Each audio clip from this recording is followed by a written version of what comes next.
첫 단추를 깨는 게 중요하다는 말이 있죠. 커피 원두를 볶을 때도 마찬가지라고 합니다. 뜨끈하게 예열된 기계에 차가운 생두가 투입되면 순간적으로 내부 온도가 떨어졌다가 다시 서서히 올라간다라고 해요. 그리고 온도가 올라가는 바로 그 순간을 터닝 포인트라고 부른다고 합니다. 터닝 포인트. 위기를 기회로 바꾸어 삶의 긍정적인 변화를 이끌어냈을 때 쓰는 말이기도 하죠. 여기 터닝 포인트가 필요한 스타트업 여성들이 있습니다. 혼자서 해결하기 쉽지 않은 노무 고민들을 안고 있는 사람들이죠. 오늘은 그들의 이야기를 사연으로 만나보고 그들의 미지근해진 삶의 온도를 다시금 따뜻하게 덮여주려고 합니다. 안녕하세요. 저는 박예인 노무사입니다. 그리고 이곳은 스타트업 여성들의 일과 삶, 세열쌈이 마련한 2022 노무상담소입니다. 녹음된 사연을 듣고 제가 하나씩 답변 드리도록 하겠습니다. 그리고 사연자분의 지친 몸과 마음을 달래줄 힐링 음료 한 잔씩 내어드릴게요. 노무 고민에 대한 해결책과 위로를 모두 가져가실 수 있었으면 좋겠습니다.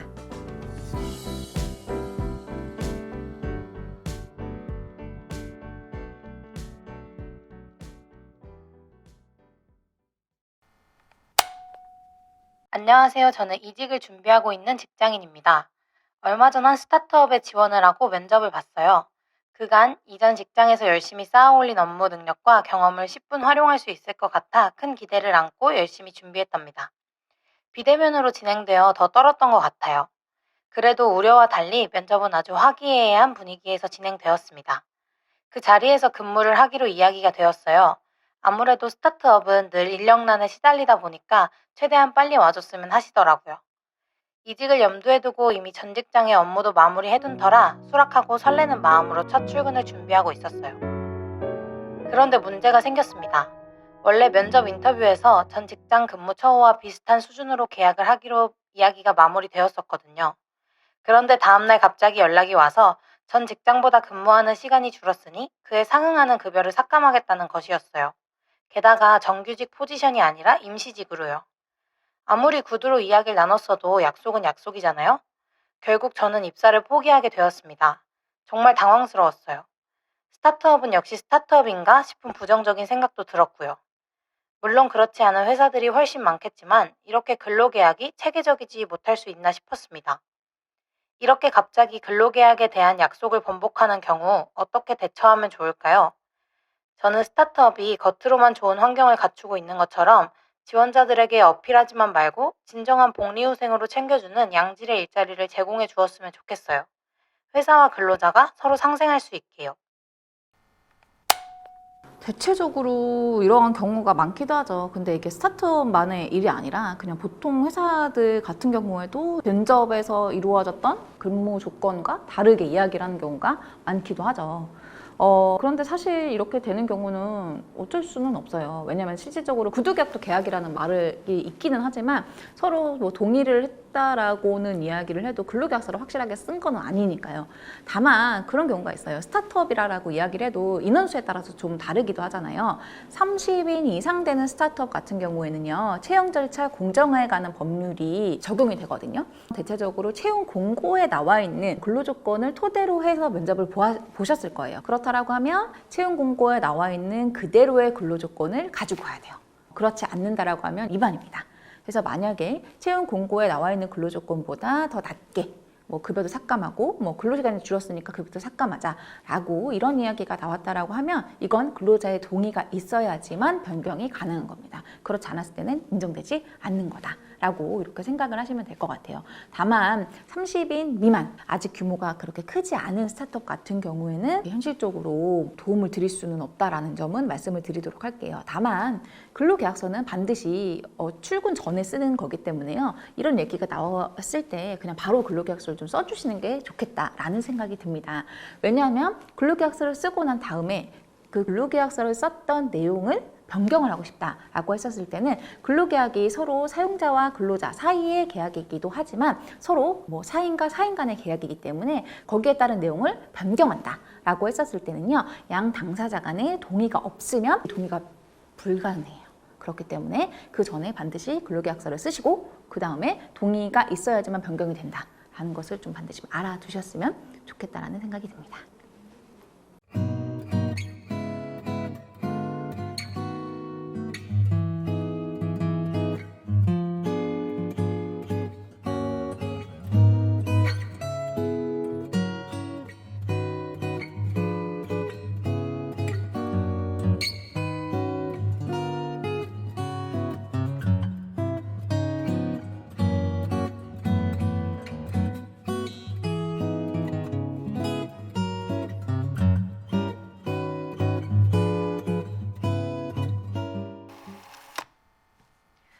안녕하세요. 저는 한 스타트업의 대표입니다. 제조업을 하고 있어 다양한 외주업체와 일을 할 일이 많은데요. 그중 한 업체의 대표의 갑질과 성희롱으로 고통받고 있습니다. 오랜 기간 함께 일을 해왔던 터라 가깝게 지냈던 사람이에요. 그런데 어느 순간부터 선을 넘는다고 생각이 들 정도로 부담스럽게 연락을 해오기 시작했습니다. 업무 시간 외에 시도 때도 없이 연락을 해오는 건 기본이고 스킨십을 요구하거나 암시하는 묘한 메시지들을 보내오더라고요. 제가 신체 접촉이 잦은 운동을 취미로 하고 있는데 특정 기술을 언급하면서 서로 껴안기도 하냐고 물어보더라고요. 그러면서 자신에게 기술을 걸어달라고 몇 번이나 지속적으로 요구했어요. 또 늦은 밤에 안아달라는 문자도 보내고요. 부담스럽다고 하니 그냥 위로해달라는 의미였다면서 얼버무리더라고요. 싫고 부담스러울 뿐더러 공과 사를 명확하게 구분해야겠다고 판단이 들어 업무 시간 외에 연락은 회피했어요. 그럴 때마다 기분이 상했음을 티내는 건 물론이고 이런 식이면 같이 일을 못하겠다는 협박성 메시지를 보내오시더라고요. 결국 손해를 감수하고 계약을 파기했습니다. 그럼에도 협박은 계속되고 있어요. 말로는 다 설명할 수 없는 일들이 계속해서 제게 일어나니 이제는 도저히 견딜 수가 없습니다. 제가 인간적으로 참 좋아했던 분위기에 충격도 더 크고요. 주변 사람들이 그 사람 이상하다고 할 때에도 저는 끝까지 믿었었거든요. 그랬던 제가 바보 같고 미워지는 지경에 이르렀습니다. 꿈에도 자꾸 나타나서 불안 증세와 불면증이 생겼어요. 그냥 안 좋은 일이 내게 일어났다고 생각하고 잊어야 하는 걸까요? 아니면 지금이라도 법적인 조치를 취하는 것이 좋을까요? 조언을 부탁드립니다. 이렇게 사람을 믿는 게 참 쉽지가 않아요. 나는 착하게 사람을 믿는다라고 해도 사람을 믿지 못하게 만드는 일이 있고 이렇게 불시근의 사회가 돼가는 게 아닌가라는 생각이 듭니다. 사실 처음에 사연을 주셨을 때 대표자분이라고 말씀드렸잖아요. 그렇기 때문에 사연 듣자마자 생각을 했죠. 이분은 근로기준법에 벌을 못 받는데 라는 생각이 들었어요. 그래서 그렇다면 어떻게 해야 되지? 이거는 따로 형사고소라던가 이쪽으로 좀 넘어가셔야 됩니다. 성희롱, 증거들이 좀 명확하다라고 하면 그쪽으로 넘어가실 수 있고요.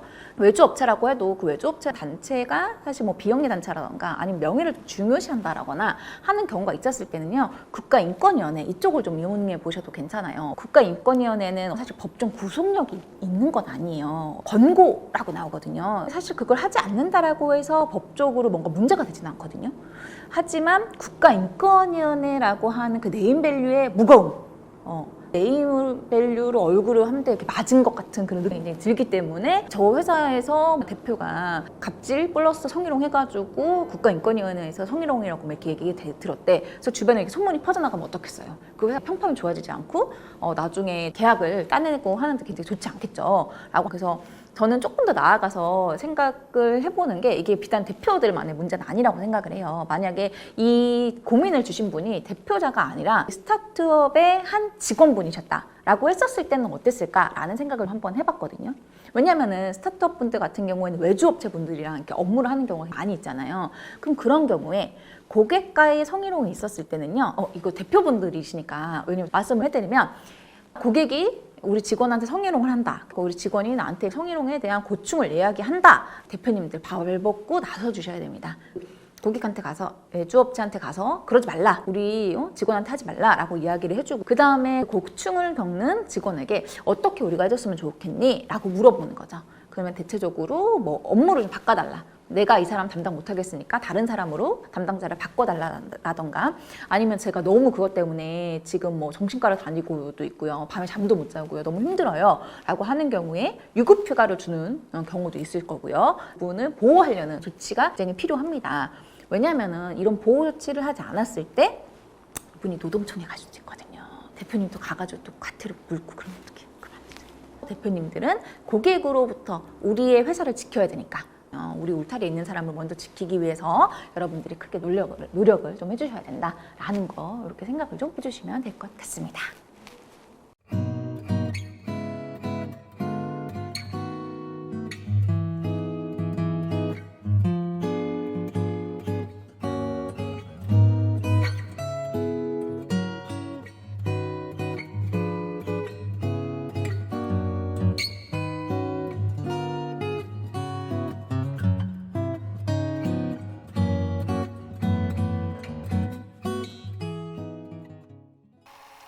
안녕하세요. 저는 이제 막 사회에 발을 담그기 시작한 꼬꼬마 스타트업 주니어입니다. 정식으로 취직을 하기에 앞서 스타트업을 경험해보고자 인터넷 지원해서 회사에 다니고 있어요. 계약 기간은 3개월이고 재택으로 근무합니다. 업무 시간은 그때그때 달라서 무엇을 했고 몇 시간이나 일했는지 기록한 뒤에 시급으로 급여를 받고 있어요. 문제는 근로계약서를 쓰지 않은 상태로 일을 하고 있다는 겁니다. 그러니 당연하게 4대 보험, 주휴수당 등 보장이 되지 않고 있고요. 5인 미만의 소기업이라 이런 것들을 챙겨줄 여력이 없는 걸까요? 이러한 근로계약이나 조건에 대해 아는 바가 없어서 어디부터 요구해야 될지 모르겠어요. 특히 보통 인턴은 경험을 인정받는 것이 중요하잖아요. 아무래도 요새 취업시장에서 인턴 경력은 기본으로 갖추고 있어야 하는 요소로 여겨지니까요. 고용보험이 가입되어 있지 않은 제가 추후에 인턴을 했다는 사실을 어떻게 증명해야 할지도 막막해요. 저는 앞으로 이곳에서뿐만 아니라 몇 차례 인턴을 더 할 계획인데 계약서를 어떻게 작성해야 하는지 그리고 작성 시 어떤 것을 꼭 챙겨야 하는지 알려주세요. 그리고 지금 급여를 이미 받고 있는 회사에서 어떻게 이야기하면 좋을까요? 사업주가 고용보험을 들지 않았던 기간을 뒤늦게 신고해서 정정할 수 있나요? 저는 이런 얘기를 들을 때마다 생각이 드는 게 뭐냐면 저희는 경력직을 뽑고 있는데요 라고 되게 얘기를 많이 하잖아요. 그럼 신입은 어디 가서 경력을 쌓습니까? 그 경력이 많으셨던 분들도 신입이었던 꼬꼬마 시절이 있는데 왜 경력직을 뭐 어떡하겠어요. 세상이 그러면 내가 또 이렇게 적응하고 살아야지. 슬프지만 또 답변을 드리도록 하겠습니다. 네, 시급으로 돈을 받으신다라고 하셨는데 우선적으로 문제점 하나, 계약서 왜 안 쓰셨죠? 왜 쓰자고 말씀 안 하셨어요? 회사가요 저한테 얘기 안 해줘가지고 왜 쓰는지 몰랐어요 이렇게 말씀하시는데 지금 인턴으로 일하시잖아요. 혹시 아르바이트 경험이 있으실까요? 아르바이트 때 계약서 쓰셨나요? 쓰셨을 텐데 아르바이트, 인턴, 계약직, 정규직 약간 이렇게 형태를 보잖아요. 그러면 아르바이트는 계약서를 쓰는데 인턴은 왜 안 쓰죠? 그러면 나는 계약서를 썼어야 되네? 라는 생각이 드실 거예요. 그러면 대표님한테 우리 계약서를 써야 되지 않을까라고 하는 것을 한번 제안을 해보셨어야 된다. 왜냐면 근로계약서 자체는 중요해요. 나의 근로조건이 어떻게 되는지 구두로만 얘기하는 게 중요한 게 아니라 이것을 문서로 남겨놓는 거예요. 문서로 남겨놔서 서로 나중에 딴말하지 않도록 하는 거죠. 우리 부동산 계약할 때도 그냥 말로 하고 마나요? 그렇지 않죠. 부동산 계약을 할 때도 정갈하게 종이에다가 딱딱 쓰는 거기 때문에 그거랑 또 비슷하다라고 보시면 될 것 같습니다. 그래서 계약서를 우선 안 쓰신 게 가장 큰 문제다라고 보시면 될 것 같고요. 두 번째, 주휴수당. 주휴수당이라고 이야기를 하는 건요, 조건이 있어요. 모든 사람들이 다 받을 수 있는 건 아닙니다. 그러면은 인턴은 못 받는 건가요? 그게 아니라요. 근로자라면 누구든지 받을 수 있어요. 여기서 근로자라 하면요, 직업의 종류에 관계없이 임금을 목적으로 근로를 제공하는 자. 사실 저는요 인턴이거든요. 경험을 목적으로 해가지고요. 사실 임금이 목적이 아니라 경험이 목적이에요. 그러세요? 그러면 경험이 목적이니까 돈 안 줘도 인턴 하시겠네요? 어떻게 생각하세요? 실질적으로 인턴도 근로자예요. 왜? 사용자의 지휘 감독을 받고 일을 하고 있잖아요. 근로자가 아니다를 보는 그 큰 기준이 뭐냐? 지휘 감독을 받느냐 받지 않느냐. 인턴을 할 때 나한테 누가 일해라 마라 정해주고 하는 거 누구예요? 사수가 다 하잖아요. 그렇죠. 그렇기 때문에 지휘 감독을 받고 있기 때문에 나는 근로자다라고 생각을 하시면 될 것 같아요. 그러면 근로자라면 주휴수당을 받을 수 있습니다. 근데 근로자라고 해서 무조건 주휴수당을 받을 수 있는 게 아니라요. 첫 번째, 월요일부터 일요일까지 일주일에 일하는 시간이 15시간 이상 될 때 그리고 내가 일하기로 한 날에 모두 출근을 했을 때. 근데 제가 재택근무를 하고 있어가지고요. 언제 일하고 그랬는지 그런 약속이 잘 안 되어 있는데요? 라고 이야기를 하실 수도 있어요. 하지만 재택근무를 한다라고 해도 회사가 운영하는 시간대 월요일부터 금요일 이렇게 나와 있을 거란 말이에요. 그 시간대에 내가 접속해가지고 회사에서 일을 다 했다라고 했었을 때 5일을 다 나갔다 라고 볼 수가 있고요. 아니면은 일주일로 나누기 좀 어려우면 한 달로 따져서 60시간 이상 일을 한다라고 했었을 때 이때 주휴수당을 받으실 수가 있는 거예요. 이 주휴수당은 5인이 넘든 안 넘든 다 똑같습니다. 1인 이상 모든 사업장에 일주일에 15시간 이상 일을 하고 소정근로일을 모두 내가 개근을 했다 하면은 주휴수당은 받을 수 있는 겁니다. 그리고 4대 보험, 이것도 저는 할 말이 많아요. 여러분들 어때요? 4대 보험 들고 싶으세요? 어떤 분은 저 4대 보험 드는 게 너무 꿈이었어요. 4대 보험 들어야지만 직장이 되는 거잖아요. 라고 생각하시는 분들도 있고, 혹은 어떤 분들은 4대 보험 나라가 나한테 별로 해주는 거 없는 것 같은데 나 세금 내고 싶지 않은데? 라고 생각하시는 분들이 있으실 거예요. 그래서 제가 여쭤보죠. 그럼 4대 보험 내실 거예요? 안 내실 거예요? 그럼 고민합니다. 막 낼까 말까. 4대 보험 요율이 올라가지고 거의 월급의 10% 정도 되거든요. 전 그러면 그냥 3.3% 원천 징수할게요. 라고 생각하시는 분들이 있는데요. 애기 그게 아니라요. 근로자라면 4대 보험은 의무입니다. 이거를 내가 결정할 수 없어요. 근로자로 일하면 그냥 다 드는 거예요. 이거 안 들어줬다라고 하면 사장님 잘못한 거예요. 그렇기 때문에 사장님이 반드시 들어줘야 되고 소급해서 적용 가능하느냐? 가능합니다. 대신에 이 4대 보험이라는 것 자체는 근로자의 월급에서 근로자가 내야 되는 돈 떼고 사용자가 내야 되는 돈도 있잖아요. 근로자가 내야 되는 거 반 떼서요. 사용자가 내 것까지 반 합쳐가지고 내야 되는 의무자가 누구? 사용자. 그래서 이걸 제대로 신고하고 내지 않은 의무자는 사용자이기 때문에 이분의 4대 보험을 가입해주지 않은 거에 대해서 과태료나 이런 것들은 사업주가 책임을 지게 됩니다. 그래서 나 지금 이거 안 했으니까 들어주세요 라고 이야기를 하셔도 돼요. 그리고 또 하나 걱정하셨던 게 뭐죠? 제가 고용보험을 들었었으면은 이 고용보험 이력을 가지고 나중에 경력을 증명할 수 있는데 안 들었으니까 이거 경력 증명을 못 하잖아요 라고 걱정하실 텐데 걱정하지 않으셔도 됩니다. 왜냐면 근로기준법에 경력증명서를 달라라고 이야기할 수가 있어요. 근로기준법에서는 사용증명서라고 나와 있거든요. 내가 전화해서 이러한 내용을 넣어주세요 라고 얘기를 하면 그 내용만 딱 넣어줘야 됩니다.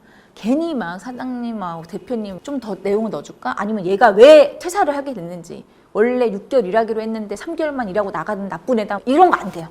내가 언제 입사했고 언제 퇴사했고 어떠한 일을 했는지 요것만 써주세요 라고 얘기하면 회사에서는 그것만 써줘야 됩니다. 다른 내용은 써줄 수가 없어요. 이게 근로기준법상에 아예 나와 있는 법조항이니까요. 이거를 가지고 경력증명서를 써달라고 하시면 증명이 되시겠죠.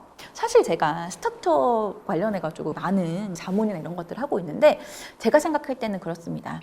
대표님들이 대체적으로 진짜 몰라서 안 해주시는 경우가 많다. 왜냐하면 노동법은 우리가 살아가면서 일을 하면서 무조건 알고 있어야 되는 기본 상식이라고 볼 수도 있지만 노동법, 그렇게 어려운 법까지 내가 알아야 돼? 라는 생각만 가지고 있기 때문이에요. 스타트업 대표님들 같은 경우는 어때요? 투자 잘 받고 잘 되면 나중에 성과금이나 이런 걸 돌려주면 된다라고 생각을 하시는 거잖아요. 진짜 이런 경우 있었거든요. 대표님, 이 친구한테 주휴수당 주셔야 되는데 왜 안 주세요? 라고 얘기를 하면 이 친구는 차도 없는데 제가 주휴수당을 왜 줘요? 주휴수당이잖아요. 근데 이걸 주유수당이라고 들으시는 거죠. 그래서 제가 그 노동청 가면 대표님들이 이런 말씀하세요. 제가 이거 줬어야 되는 거예요? 저 몰랐는데요. 줬어야 되는 거면 지금 당장 줄게요. 계산 좀 해주시겠어요? 그럼 그 자리에서 계산해서 드리면 바로 그냥 쏴주세요. 그래서 우리 대표님이 악덕이든 뭐든 이렇게 무조건 생각하지 마시고 진짜 몰라서 못 준 게 아닐까라는 생각 한 번은 해보셨으면 좋겠다. 제가 대변하는 게 아니라 많은 케이스들을 제가 경험을 해보니까 그런 경우가 많았다. 그래서 대표님들의 마음을 한 번 더 생각해 봤으면 좋겠다라는 생각을 하면서 이번 사연에 대한 답변 이렇게 마치도록 하겠습니다.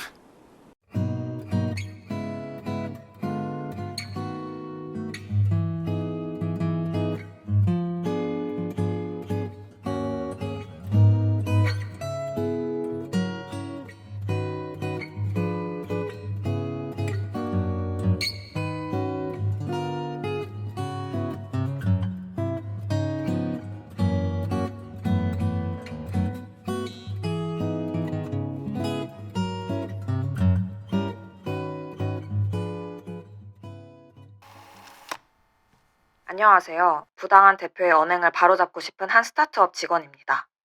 대표님이 어느 날 여성 사원들만 불러 모아 회식을 하자고 하시더라고요. 별다른 의심 없이 기꺼이 참여했고 즐겁게 시간을 보내고 있었는데 갑자기 대표가 이상한 말들을 늘어놓기 시작했어요. 여자라면 자고로 술 따르는 법도 알아두어야 하고 높은 직급의 사람을 모실 때 실수 없이 접대를 해야 한다는 겁니다. 상당히 부당한 발언이지만 평소 대표님은 모든 직원들에게 친절하고 젠틀하셨기에 대다수의 직원들이 허허 웃으며 상황을 무마하고 넘어갔습니다. 진짜 문제는 그 다음부터였어요. 2차로 노래방을 가자더니 성매매가 이루어지는 유흥 노래방을 데려가더라고요. 그러면서 잘 노는 직원이 일도 잘한다며 춤을 알려주겠다는 것을 빌미로 직원들을 강제로 껴안는 거예요. 이건 가만히 두면 안 될 문제라고 생각해서 다음날 회사에서 대표님께 면담을 요청했어요. 그리고 말씀드렸죠. 어제 일은 명백한 성희롱이었다고요. 그러나 대표님은 이런 것도 못 버텨서 무슨 사회생활을 하냐. 이래서 어린애들은 안 된다며 오히려 적반하장이더라고요. 성희롱 발언. 성추행을 당연하게 여기고 받아주어야 사회생활을 잘하는 건가요? 저는 이런 일이 우리 회사에서도 사회에서도 반복되어서는 안 될 일이라고 생각합니다. 고용노동부에 신고를 하고 싶은데 무엇을 준비해야 하고 대표에게 가해질 처분에는 어떤 것들이 있을까요? 진짜 이런 거 들으면은 아직도 화가 나요. 하지만 여전히 이런 성희롱 성추행 사건은 있습니다. 미투 사건이 일어난 다음에 성희롱 성추행 이런 사건이 없어졌을 거라고 생각을 많이 하시지만 그렇지도 않아요. 제가 징계위원회, 성희롱 고충심의위원회 이런 것도 많이 들어가 보고 성희롱 조사도 하고 하거든요. 진짜 많아요. 진짜 왜 그런지 모르겠어요. 이런 거 해야지만 뭐 사회생활 할 수 있다. 어린애들이 이래서 안 된다. 그 대표님한테 오히려 저는 더 물어보고 싶어요. 이렇게 해야지만 사회생활 가능하셨나요? 이때까지 그렇게 그 자리를 버텨 오신 건가요? 라고 정말 얘기하고 싶습니다. 예, 이렇게 막 한도 끝도 없이 대표님한테 비난의 말을 쏟아내고 싶지만 네, 저는 고민을 해결하는 게 먼저니까 고민에 대해서 말씀을 드리도록 할게요. 우선적으로 대표님이 이렇게 얘기할 수도 있어요. 누군가가 뭐라고 얘기 안 해서 반박하거나 하는 게 없어서 허허실실 웃고 넘어갔다. 그러니까 이거는 문제되지 않는다라고 얘기를 할 수도 있어요. 그런데 허허실실 웃고 넘어갔다라고 해서 성희롱이 아닌 게 아니에요. 왜냐면은 분위기나 이런 걸 깨는 게 그래서 나는 기분이 나쁜데 그 상황에 좀 얘기를 하는 게 애매한 경우도 있잖아요. 그래서 내가 기분이 나빴으면 성적 굴욕감이나 혐오감을 느꼈으면 성희롱이기 때문에 신고 가능합니다. 신고하세요. 어디에 신고해야 돼요? 라고 물어보신다라고 하면 사업주 주소지를 관할을 하는 고용노동청에 하시면 되는데요. 1350이라고요. 고용노동부 전화번호가 있습니다. 여기에 전화하셔가지고요. 저희 사업장 주소가 여긴데요. 관할하는 곳이 어딘가요? 라고 물어보면요. 어디라고 정확히 얘기를 해주십니다. 그쪽으로 신고를 하시면 되고요. 그럼 신고할 때 제가 직접 가야 되나요? 아니요. 고용노동부 홈페이지에 들어가시면 온라인으로 또 접수가 가능합니다. 대체적으로 또 성희롱이나 이런 것들을 신고를 한다라고 했었을 때 회사에서 받는 불이익이나 이런 것들을 걱정하시는 분들이 좀 있으세요. 그래서 고용노동부에서는 익명으로 직장 내 성희롱 신고도 받고 있다라고 하는 점 알아두시면 됩니다. 특히 지금 이 사건은요. 회사의 상사 나 이런 동료 뭐 이런 분들이 그 성희롱을 한 게 아니라 대표가 한 거잖아요. 그래서 대표자가 가해자로 인정이 됐었을 때는요 1천만 원 이하의 과태료 부과됩니다. 혹시라도 이거 보고 계시는 대표님들 항시 조심하셔야 됩니다. 내가 요즘은 뭐 여성 친구들한테 뭐 말도 못하겠어, 젊은 애들한테 말도 못하겠어 라고 얘기를 하시는데 아니 말을 못하는 게 어디 있습니까? 우리는 그냥 일하려고 모였는데 굳이 또 이런 말까지 같이 해가면서 친목을 다질 이유가 있을까요? 서로 같이 모여서 일 잘하면 되는 거잖아요. 그렇죠? 그렇게만 딱 생각을 하시면 돼요. 우리의 목적이 뭐다? 회사가 잘 되는 거, 스타트업이 잘 나가는 거 요것만 생각하시면서 일하시면 돼요. 그래서 저는 이거 얘기해 주신 분한테 말씀드리면 당장 신고해라. 신고하실 때 가장 좋은 건 뭐냐면 증거 이런 거 가져가시는 게 가장 좋아요. 왜냐하면 물론 증거가 없다라고 했었을 때는요 피해자의 일관된 진술이 있다라고 하면 이게 인정이 되는 경우가 많기도 하지만 그래도 증거를 가져가시는 게 좋아요. 그래서 어떤 것들이냐라고 하면은 대표님한테 대표님 그때 이렇게 얘기를 하신 거 정말 기분이 나빴다. 그러니까 저한테 그래도 사과해 주셨으면 좋겠다 라고 하니까 너 어린 애들은 이런 것도 못 버티냐 뭐 라고 얘기한 것들 이게 면담을 한 게 아니라 카톡이나 이게 문자로 나눈 내용이 있으면 훨씬 더 도움이 많이 되죠. 왜냐면은 요즘 녹음하는 거에 대해서 약간 좀 민감한 체험한 것들이 있거든요. 사실은 아직까지 우리나라 같은 경우는요, 녹음을 했었을 때 그 자리에 제가 배석하고 있다, 내가 있다 라고 하면은 문제가 되진 않아요. 내 목소리가 들어가 있으니까.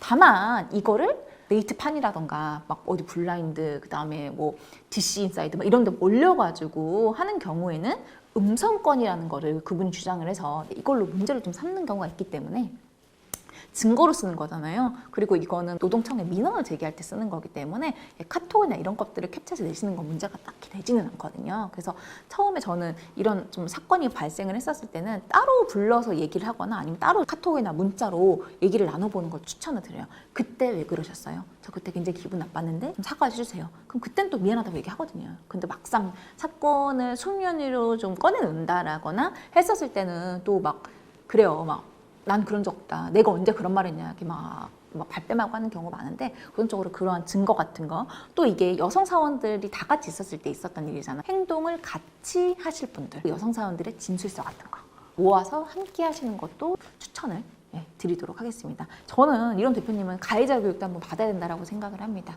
왜냐하면 직장 내 성희롱의 가해자들이 본인의 인식이나 이런 것들을 바꿀 수 있는 가해자 교육도 따로 있거든요. 사실은 성희롱이 이루어졌다라고 했었을 때는 회사에서 성희롱이 딱 인지가 됐다. 그래서 조사를 했는데 성희롱이 딱 발생을 했다라고 하면 회사는 바로 그 직원을 징계를 해야 되거든요. 근데 사실 대표가 대표 스스로 징계할 수 없잖아요. 그러니까 고용노동부에서 대표한테 1천만 원 이하의 과태료를 내리는 거다. 이렇게 생각을 하시면 될 것 같고요. 얼른 이거 사연 주신 분 가셔가지고 신고를 하시는 거를 등 떠밀면서 이번 사연은 이렇게 마치도록 하겠습니다.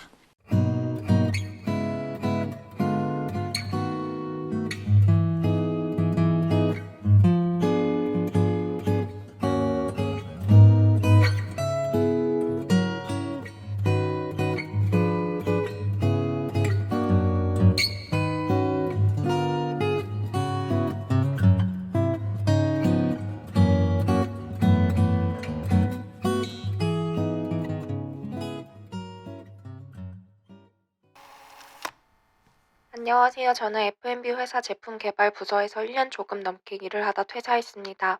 퇴사하는 과정에서 대표와 여러 마찰이 있었어요. 먼저 실업급여와 연차수당 둘 중 어느 것을 받을지 선택하라고 하더라고요. 또한 회사를 나간 후에는 퇴직과 관련된 어떠한 민사, 형사상 의의도 제기하지 않겠다는 서약서를 작성할 것을 강요했습니다. 저는 퇴직 서약서 작성 요구에 응답하지 않았어요. 그렇게 며칠 뒤 급여와 퇴직금이 입금되었는데 몇십만 원 정도가 누락되었더라고요. 부당하다는 생각이 들어 다른 직원들과 이야기를 나누어 보니 직장 내 괴롭힘, 과도한 노동 강요, 퇴사 종용, 탈세 등 문제가 심각했습니다. 나름의 조치를 취해보고자 이러한 내용이 담긴 진정서를 직원들에게 받아 고용노동부에 제출하려고 했더니 회사에서 업무 방해 행위 금지 및 협조 요청의 내용으로 제게 내용 증명을 보냈습니다. 회사를 상대로 민형사 소송을 진행할 수 있을까요? 그리고 반대로 회사가 제게 소송을 제기하였을 때 어떻게 대처할 수 있을까요? 저는 이 회사의 잘못을 사회에 널리 알려 다른 피해자가 나오지 않길 바라고 있습니다. 우선 말씀드리고 싶은 건 제가 소송에 대해서는 말씀을 드릴 수가 없습니다. 변호사법 위반이라 제가 잡혀가거든요. 제가 철컹철컹 할 수는 없잖아요. 그래서 그 점에 대해서는 좀 이해를 해주시고요. 우선적으로 회사 잘못했죠. 어떤 거냐면 실업급여와 연차를 선택하라라고 이야기하는 것 자체가 문제인 거죠. 연차라고 하는 것은 대표님 빼고 일하는 사람이 5명 이상 되는 사업장에서는 무조건 연차가 발생을 하고요. 연차가 기본적으로 1년 이상 일을 하시는 분들은 15일의 연차 유급휴가가 발생을 합니다. 15일의 연차 유급휴가가 발생을 했는데 내가 그거를 다 사용하지 못하면 1년의 사용 기간이 지난 다음 날 바로 그 연차가 남은 수만큼 미사용 연차 유급휴가 수당을 회사는 근로자에게 지급을 해야 합니다. 그래서 이건 반드시 줘야 되는 거, 그 임금이랑 마찬가지인데 이거를 주지 않는 거 자체는 문제가 됩니다. 그래서 혹시 이 영상을 보고 계시는 분들 중에 연차 이거 못 받으신 분들은 이 연차 못 받은 기간 이렇게 세보니까 3년이 지나지 않았다. 그러면 노동청에 가셔가지고 민원 진정 제기하시면 됩니다. 어디로 가가지고 진정 제기해야 되죠? 1350 가셔가지고요. 사업장 주소 말씀하시면 됩니다. 그리고 이제 실업급여 같은 것도 이제 말씀을 좀 드리고 싶은데요. 1년 반은 있다가 퇴직을 하셨다라고 말씀하셨어요. 근데 퇴직 사유는 말씀을 안 해주셔가지고 정확한 답변을 드리기는 좀 어려울 수 있는데요. 우리가 실업급여를 받는다라고 했었을 때는요, 그 사유가 해고, 권고사직, 계약 만료, 그 다음에 경영상 해고, 뭐 요 정도가 있습니다. 즉 나는 회사에 계속 다니고 싶음에도 불구하고 회사의 사정으로 계속 근로를 못하게 되는 경우에 실업급여를 받을 수 있는 거거든요. 그래서 제가 봤었을 때는 그런 것 같아요. 너 자진퇴사 하는데 대신 우리가 뭐 계약 종료나 이런 걸로 해가지고 권고사직이나 계약 종료로 해서 실업급여 받게 해줄 테니까 그거 받을래? 아니면은 그냥 연차 받아갈래? 이런 선택을 하게 하지 않았을까라는 생각이 좀 들기는 해요. 대체적으로 그런 경우가 많긴 하거든요. 근데 그게 아니라 회사에서 권고사직이나 이런 것을 했음에도 불구하고 둘 중에 하나 정하라고 했다라고 하면 그건 안 되죠. 왜냐면 권고사직을 했으면 실업급여 당연히 받는 거고 연차도 당연히 받는 건데 두 개 중에 하나 선택하라고요? 뭐 선택하셔도 돼요. 회사가 나한테 너무 잘해줘가지고 회사한테 너무 피해를 주고 싶지 않아요. 일단 둘 중에 하나만 선택할게요 라고 하는 건 네, 여러분의 선택입니다. 하지만 기본적으로는 다 받을 수 있다. 그런 경우에는 보시면 될 것 같고요. 그다음에 이 서약서, 퇴직 후 민사 뭐 이런 거 관련해서 서약서 쓰지 않은 거 굉장히 다 잘하셨습니다. 이거 만약에 썼다라고 하면은 이 앞에 말씀드렸던 연차나 관련해가지고 이거 문제 제기 못 하거든요. 그다음에 급여나 퇴직금 어느 정도 누락됐다고 하셨잖아요. 그러면은 연차 못 받은 거와 관련해가지고 퇴직금 못 받은 거 또 함께 뭉쳐가지고 병합하셔가지고 진정 제기하시면 될 것 같습니다. 그런데 회사에서 이거 뭐 직장 괴롭힘, 뭐 퇴사 종용 뭐 관련해가지고 그런 일이 있다라고 하셨는데 실질적으로 회사에서는 사연을 주신 분이 연차나 퇴직금이 누락돼가지고 이거 문제 제기하는 것만으로도 영업방해라고 생각을 하셔가지고 이렇게 하신 게 아닌가 싶은 생각이 드는데요. 중요한 게 뭐냐? 법이 우선이에요. 이게 영업방해 금지라고 할 수가 있을까요? 법을 지키지 않은 거에 대해서 나의 권리를 주장하고 회사가 법을 잘 지켜서 나에게 제대로 된 돈을 달라라고 이야기를 한 거잖아요. 이건 영업방해가 될 수가 없어요. 해봐야 어차피 제가 봤었을 때는 기소되지도 않고 그냥 끝날 것 같은 그런 생각이거든요. 그래서 그냥 영업방해 금지 이런 거에서 내가 내용 증명도 한번 받아보는구나. 세상에 색다른 경험을 할 수도 있네. 아유 신기해라 라고 이렇게 넘어가시면 될 것 같고요. 그 연차랑 퇴직금 누락된 거는 노동청에 가셔가지고 문제 제기하시면 될 것 같습니다. 어쨌든 이걸로 민형사상 소송 회사에서 걸 수 없고요. 이럴 수는 있어요. 연차랑 퇴직금 누락된 거 달라라고 얘기를 했는데 안 줘요. 그럼 이걸 처음에 진정으로 갔다가 고소로 넘어갈 수도 있거든요. 노동청에서. 근데 고소로 넘어갔음에도 불구하고 회사가 난 줄 거 다 줘서 안 줄 거야 라고 얘기를 하는 경우가 있어요. 그러면은 내가 이 노동청에서 사건을 다 종료를 한 다음에 체불금품 확인원이라는 걸 써주거든요. 근데 그게 뭐냐면 회사가 이 근로자한테 돈을 줄 게 있다. 즉 근로자 입장에서는 내가 회사한테 받을 돈이 있다라는 걸 나라에서 증명한 서류라고 보시면 돼요. 그럼 그거를 가지고 민사소송을 회사를 상대로 할 수 있습니다. 그래서 회사야, 내가 너한테 이렇게 받을 돈이 있으니까 너 이거 나한테 줘야 돼. 라고 하는 그 민사소송을 이렇게 제기하실 수 있다. 그 외에 세금이나 이런 거 탄로된 이런 것들은 다른 뭐 세무사분이나 변호사분에게 따로 저희가 토스를 할 테니까 그분들에게 정확하게 물어보시기를 바라면서 답변은 이렇게 마치도록 하겠습니다.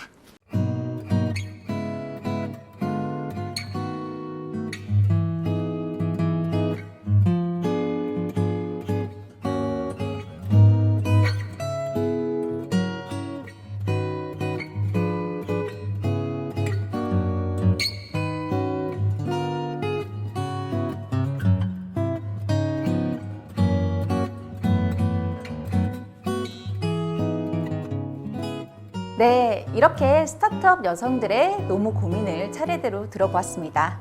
사연을 보내주신 분들은 물론 이 영상을 보고 계신 분들에게도 도움이 되는 답변이었기를 바랍니다. 공감이 되었던 사연이 있다면 댓글에 위로의 한마디를 남겨주세요. 추첨을 통해서 소정의 선물을 보내드리도록 하겠습니다. 또한 1:1 노무 상담을 지원해드리고자 합니다. 스타트업 여성분들 중 도움이 필요한 분이 있으시다면 아래 댓글에 있는 신청 링크를 클릭해주세요. 감사합니다. 다음 편에 만나요. 네, 요즘 취업 시장이 굉장히 많이 어렵다라고 하지만 그래도 부푼 꿈을 안고 스타트업에서 일을 하고 계시는 재직자분들, 제가 뭐라고 이런 말씀을 드리려나 싶기는 하지만 제가 짧은 경험이나마 노무사로서 업무를 계속 했었고 해서 한 말씀 좀 드리자고 하면은 서로 상생이 가장 중요하다라는 걸 말씀을 드리고 싶습니다. 제가 요즘 분들 많이 만나보고 이렇게 하다 보면은 아무래도 본인의 권리가 더 중요하다라고 생각을 하시는 분들이 많이 있으신데, 너무 본인의 권리만 중요하다라고 생각을 하시면은 옳지 않다.